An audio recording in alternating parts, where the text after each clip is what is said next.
Aujourd'hui, je vais vous parler, il faut qu'on soit guéri dans notre intérieur. Une blessure intérieure, c'est quoi? C'est une atteinte morale profonde. Quand quelqu'un dit que je suis blessé dans mon intérieur, ça veut dire que cette personne est atteinte moralement et profondément. C'est une offense, c'est un traumatisme, c'est aussi une mortification. Une blessure intérieure. C'est pour ça qu'on entend souvent des gens dire « je suis blessé ». Cette personne m'a blessé. Parfois on dit « je ne pardonnerai jamais ». Mais si nous voulons plaire à Dieu, on doit pardonner. Et on doit tout faire pour être guéri. Amen. Amen. Il faut faire les rétrospections de soi, de sa vie, de son parcours de vie. Et quand on est blessé souvent, les personnes qui sont blessées blessent aussi, j'ai remarqué.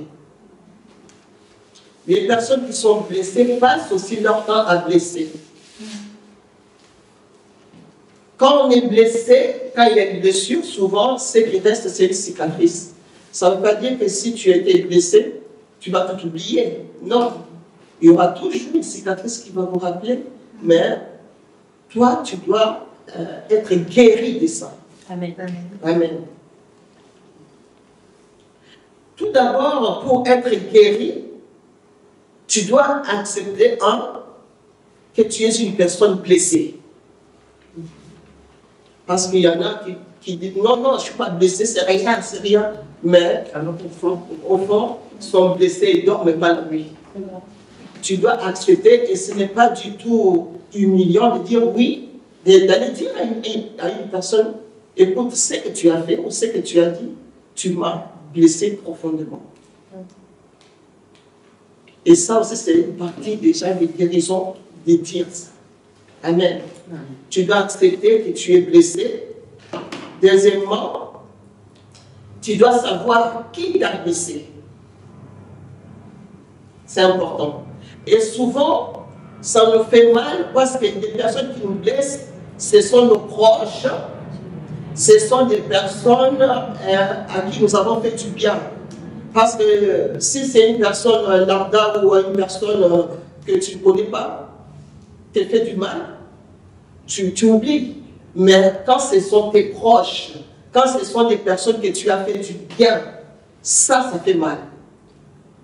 Alors, les personnes qui nous blessent, c'est souvent on a des blessures dans la famille, les amis, les collègues, les conjoints, et aussi, ça peut être des frères et sœurs à l'église.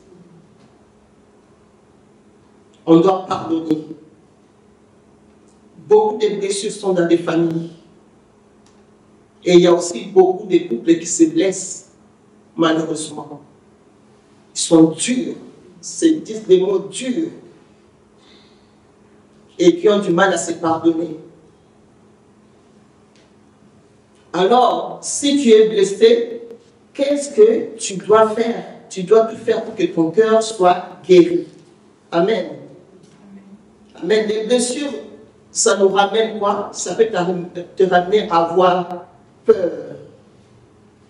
Des personnes qui ont été blessées deviennent parfois des personnes heureuses, ne veulent plus s'engager, ne veulent plus faire confiance. Tout ça, pourquoi? Il faut voir l'origine, d'où ça vient. Cette personne-là avait fait confiance à quelqu'un qui l'a profondément blessé. Donc, peur de s'engager, ça ramène des frustrations. Parfois, c'est la colère. Parfois, c'est les rejets. Tout ça, ça fait partie des souffrances. Hein? Des moqueries. Combien de personnes peuvent se moquer de vous? La déception, la honte de notre passé, des choses que tu as fait avant de venir à la croix. Tu peux avoir honte. Les trahisons. Combien on s'est trahis les uns les autres. Ça peut être aussi les divorces, la violence dans un couple, ou dans la famille, la méchanceté, la haine, le deuil. On peut être blessé intérieurement à cause on a perdu quelqu'un, l'échec, les humiliations, les rancunes,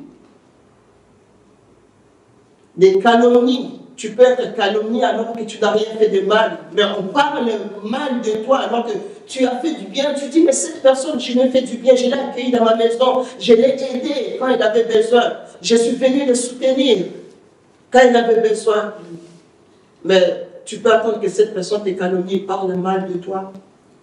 Tout ça, ça peut ramener des blessures intérieures. Des jalousies sans cause, des disputes. Quelqu'un peut être jalouse de toi parce que tu as une belle robe, peut être jalouse de toi parce que tu as une belle voiture, peut-être, malheureusement, des disputes, la méchanceté, la haine. Alors on doit être guéri. Tu dis, Seigneur, tu m'as prévenu que toutes ces choses vont arriver, mais je veux garder mon cœur guéri. Parce que la Proverbe 4, 23 nous dit, garde ton cœur plus que toute autre chose, car de lui viennent les sources de la vie. Amen. Alors je dois garder mon cœur, je dois protéger mon cœur, je dois avoir un cœur qui est guéri. Amen. Alléluia, pour avancer. Pour avancer, tu dois avoir un cœur qui est guéri. Comme ça, tu peux apporter aussi la parole à d'autres personnes. Amen. Amen. Alléluia. Donc, vous avez déjà entendu ces expressions qu'on dit souvent. Mon cœur pleure. Mon cœur saigne. Il m'a brisé les cœurs en 1000 morceaux. Mon cœur est déchiré. Tout ça, c'est important, hein, tous ces mots-là qu'on dit. Il m'a blessé, il m'a brisé le cœur. Mon cœur saigne. Alors si aujourd'hui ton cœur saigne, la solution, c'est de tout déposer au pied du Seigneur et tu dis, Seigneur, guéris-moi. Je veux avoir un cœur guéri pour avancer. Amen. Je veux avoir un cœur guéri pour ensuite guérir les autres. Amen. Alléluia. Parce que je suis appelé à avancer dans ma vie, que cette chose qu'on m'a fait ne me bloque pas. Alléluia. Amen. Je pardonne les offenses. Je pardonne tous ceux qui m'ont fait du mal. Amen. Je pardonne tous ceux qui m'ont fait du mal. Je veux être guéri dans mon cœur. Alléluia. Je refuse d'être une personne qui souffre. Alléluia. Je refuse d'être une personne qui constamment souffre dans son cœur à cause d'une parole, à cause des actes que les autres ont posés dans ma vie et que cela me bloque et bloque aussi ma destinée. Je veux avoir un cœur guéri. Alléluia. Amen. Amen. Alors, il y a le plan d'action. Tout à l'heure, j'ai parlé des souffrances qu'on peut avoir, des frustrations, des moqueries, et parfois même l'échec. Tu as l'impression que tu n'avances à rien. Tout ce que tu fais, tu tournes en rond. Non, si tu as Christ en toi, tu avances, même si tu ne vois pas des choses arriver, tu dis, comme je suis dans le Seigneur, je sortirai de cette situation victorieuse. Amen. Alléluia. Parce que Jésus-Christ en moi, je suis plus que vainqueur. Amen. Amen. Ne sois pas défaitiste et n'accepte pas toutes les paroles négatives que les gens t'ont dit. N'accepte pas ça. N'adhère pas ça dans ton cœur. N'adhère pas ça dans ta vie parce qu'il n'y a que la parole de Dieu qui doit compter pour toi. Amen. Alléluia. Amen. Amen. Alors, le plan d'action pour être guéri, c'est quoi ce plan d'action? Quelles sont les choses qu'on doit mettre en place alors qu'on a été blessé, on est dans une souffrance, on ne comprend pas, on a été rejeté? Il y a un plan d'action parce que si tu veux réussir, il faut que tu sois en mouvement. Ne reste pas sur place stagné, ne reste pas oisif. Tu dois être en mouvement. Alléluia. plus tu es en mouvement, et ça veut dire que ta foi va grandir, et c'est là que le Seigneur va agir. Le Seigneur veut que nous soyons des femmes en mouvement. Allez, ne t'arrête pas. Ne t'arrête pas, ne marche pas par la vue, mais marche par la foi. Amen. Amen. Alléluia. La Bible nous dit dans Matthieu 22, 21, tout ce que vous demanderez avec foi et la prière, vous le recevrez. Alléluia. Tout ce que vous demanderez avec la foi et surtout avec la prière. Amen. Amen. Que tu veux réussir, tu veux changer les situations, tu dois être une femme de prière. La prière te met en mouvement. Quand tu pries, tu vas te sentir forte. Tu vas te sentir restaurée. Et les ténèbres partent. Quand tu pries, tu fais la prière d'autorité, tu proclames dans ta vie. Alléluia. Les choses que tu veux voir et tu verras ces choses-là s'accomplir. Alléluia. Amen. Alors, le plan d'action, tu dois d'abord être une femme de prière et une femme de foi. Et tu dois protéger, deuxième chose, tu dois protéger ton cœur comment? En chassant les émotions négatives. Si les émotions négatives viennent, tu t'élèves tout de suite, tu chasses, tu commences à prier. Alléluia. Ce ne sont pas que des paroles que j'ai dit comme ça, mais ce sont des choses que je pratique.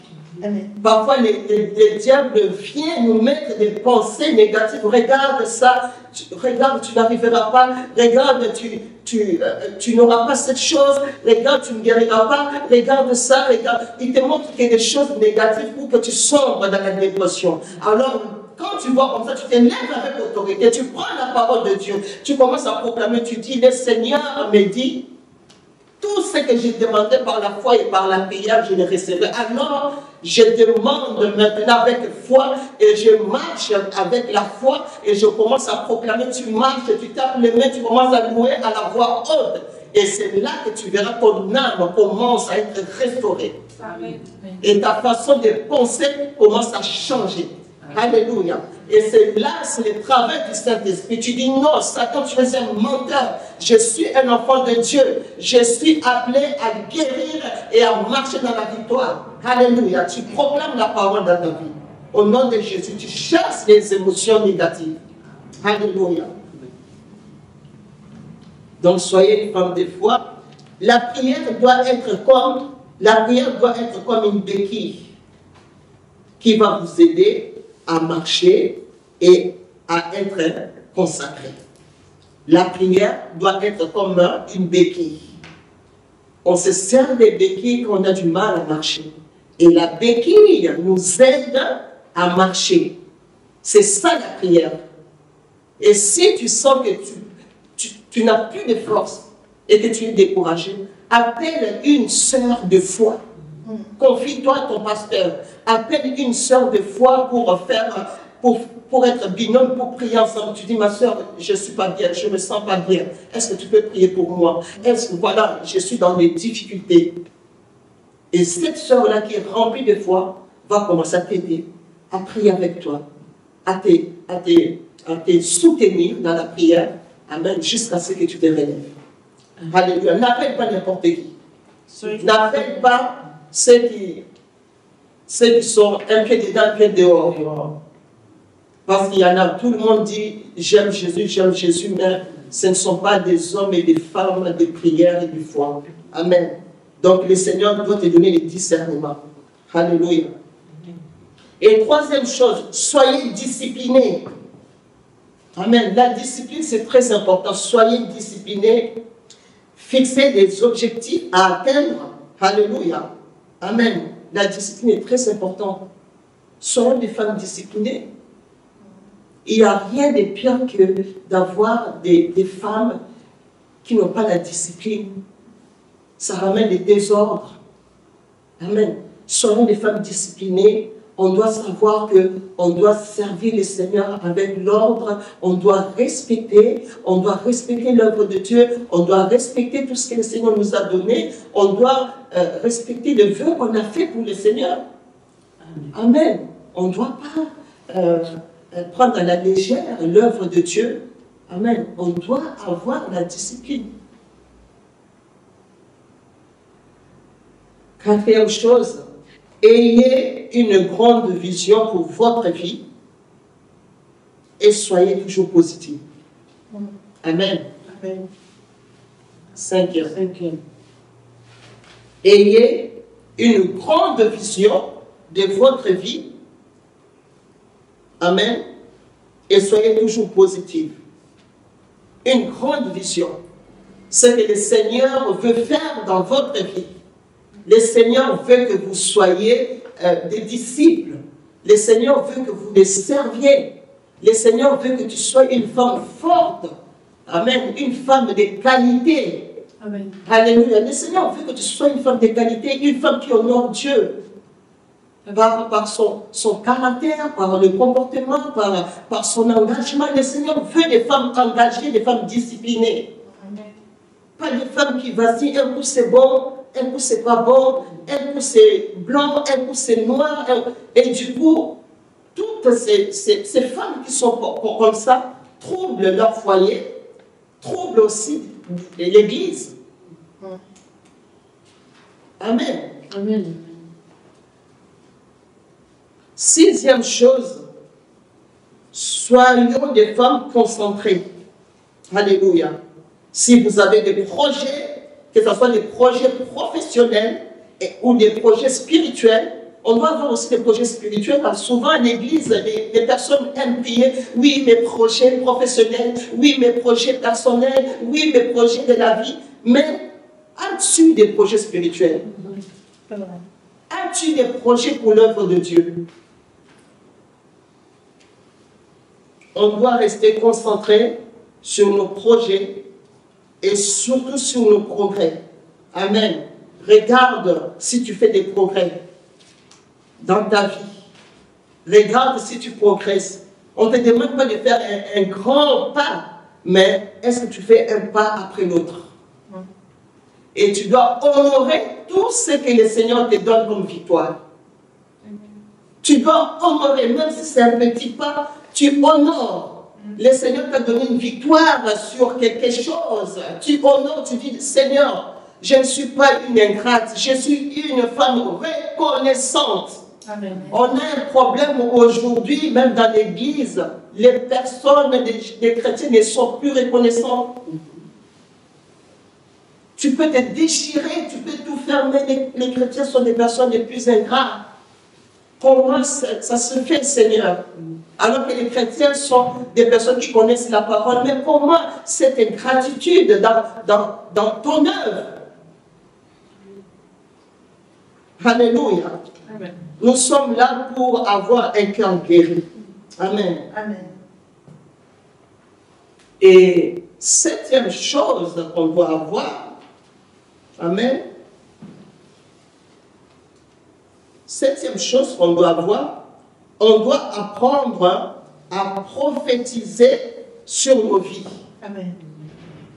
Amen. On doit apprendre à prophétiser sur nos vies, sur la vie de nos enfants, sur leur vie, prophétiser des bonnes choses. Amen. Peu importe ce qui se passe, même si tes enfants ne sont pas encore dans le Seigneur, tu dois apprendre à prophétiser des bonnes choses. Amen. Ce que tu vois, ce que le Seigneur va faire. Parce que tu es une femme de foi. Seigneur, même si en ce moment c'est difficile avec mes enfants, même si c'est difficile avec mon époux, même si c'est difficile avec ma famille, même si c'est difficile dans ma vie professionnelle, Seigneur, je vais prophétiser dans ma vie que je suis une réussite. Amen. Alléluia. Amen. Je suis une réussite. Tu ne peux pas te maudire. Combien de chrétiens prononcent des malédictions sur leur vie, sur la vie de leurs enfants? Dire à ces enfants, je ne sais pas si tu vas réussir, je ne sais pas si tu vas y arriver. On doit prophétiser, dire des bonnes choses. Alléluia. Amen. Amen. Et huitième chose, on doit se parler à nous-mêmes. Amen. tu te prophétises, tu dis, je me parle, je suis une championne. Je suis une championne. Jésus-Christ en moi, je suis plus que vainqueur. Alléluia. Je suis une championne. Je suis né pour réussir. Alléluia. Tu marches et tu... Ce n'est pas de l'orgueil. Hein? D'ailleurs, on doit refuser l'orgueil. Ici, nous sommes des femmes qui marchons avec humilité. Alléluia. Amen. Mais quand tu te donnes des forces, tu parles, tu dis, Seigneur, en ton nom, je parle que je suis une championne. Alléluia. Et je marcherai de victoire en victoire et de succès en succès au nom puissant de Jésus-Christ. Alléluia. Amen. Et tout ça, ce sont des plans d'action pour avoir un cœur guéri. Alléluia. Et pour finir, je vais vous donner quelques versets. Le psaume 34, 19 qui nous dit « L'Éternel est près de ceux qui ont les cœurs brisés et il sauve ceux qui ont l'esprit dans l'abattement. » Alléluia. Si tu as un cœur brisé aujourd'hui, le Seigneur est près de toi. Amen. Le Seigneur est en toi et le Seigneur est à côté de toi. Le Seigneur est là pour te soutenir. Alléluia. Amen. Et si tu as un esprit abattu aujourd'hui, le Seigneur est là pour te relever, pour te donner la force. Amen. Amen. Un vêtement de louange au lieu d'un esprit abattu. Alléluia. Amen. Le psaume 147, 3 nous dit « Il guérit ceux qui ont le cœur brisé et il pense leurs blessures. » Amen. Il pense notre blessure. Quel Dieu merveilleux. Alléluia. Alléluia. Il est plus qu'un homme. Peu importe, même si tu as un mari qui t'aime, même si tu as des enfants qui t'aiment, même si tu es entouré par une famille qui est une belle famille, mais personne ne peut faire ce que Dieu peut faire pour toi. Alléluia. Il est prêt. C'est un Dieu rempli d'amour. C'est un Dieu qui pardonne. C'est un Dieu qui restaure. C'est un Dieu qui nous donne la paix. Il est le prince de la paix. Alléluia. La paix de Dieu surpasse toute intelligence. Romains 12, 21 nous dit « Ne te laisse pas vaincre par le mal, mais surmonte le mal par le bien. » Ne te laisse pas vaincre par le mal, ma soeur. Que ton cœur soit guéri. Amen. Il faut que tu enlèves les blessures intérieures. Quelqu'un t'a blessé. Libère cette personne. Quelqu'un a parlé mal de toi. Libère cette personne parce que tu as une destinée. Alléluia. Amen. La main de Dieu sur toi. Surmonter signifie quoi? Signifie tout simplement dominer, signifie contrôler et surtout triompher. Alléluia. Amen. Tu dois triompher sur le mal. Tu dois dominer le mal. Amen. Tu dois renverser le mal au nom de Jésus-Christ. Amen. Amen. Seigneur Jésus, nous te bénissons, Seigneur.